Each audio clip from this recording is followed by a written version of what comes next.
Hello' দোস্ত, কি খবৰ? আপোনালোকৰ খবৰ নিশ্চয় ভাল। আজি উৰুকাৰ বজাৰ চাবলৈ যাই আছোঁ, চলকচোন। আহি পালোঁ, উৰুকাৰ বজাৰ চাব পাৰে। এইটো হ'ল গাহৰি মাংস কাটি আছে ইয়াত। ডাঙৰ চাব পাৰে আপোনালোকে। এই মাছ বহুত ভেৰাইটিৰ মাছ ওলাইছে, বহুত মাছ আছে ইয়াত। হাঁহ আছে, পাৰ আছে, ছাগলী কাটি আছে এইফালে। মই অলপ দেখাই দিছোঁ, গাজৰ চাজৰ আলু পিঁয়াজ আছে এইফালে। খেৰ ফেলা জ্বলোৱা। আজি মই ককা ঢুকুৱাৰ আজি মাছ চুৱেনি বুলি কয়, মৃতকক ভাত দিয়া, সেইটো আজি আছিল। আপোনালোকক আকালে কাটা ভ্লগ এটা দেখুৱাই দিলোঁ, চাব পাৰে। এইটো মামা মৃতকক ভাত দিয়ে, মানে মৰাক ভাত দিয়ে, সেইটো দিছে।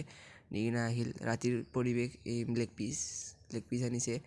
এইভাগে আমাৰ মাছ, এই পঠা ছাগলী মাংস, লেগ পিচটো ভাজিছে।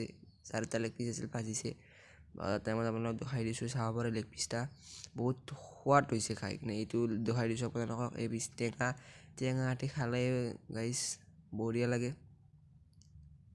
আমাৰ টেঙা আঠি দিছোঁ আৰু পেজ আছে। এতিয়া খাই দিলোঁ গাইছ, বঢ়িয়া লাগিছে। এইটো চাব পাৰে পঠাৰ মাংস। মজা নাই, ৰংটো উঠা নাই, কিয়নো ফাৰ্ষ্ট বহাই দিছে। 5 মিনিট 10 মিনিটমান পিছত দেখাই দিছোঁ মই। এইটো চাব পাৰে ব্ৰইলাৰ মাংস। আজিৰ ভিডিঅ'টো ইমানখিনি আছিল। যদি ভিডিঅ'টো চাই ভাল পালে লাইক, কমেণ্ট, শ্বেয়াৰ এণ্ড ছাবস্ক্ৰাইবটো কৰি দিব। আগতে বহুত ফূৰ্তি কৰিছিলোঁ, জুই বাৰো পুইছোঁ, কিন্তু বক্স বজোৱা নাই।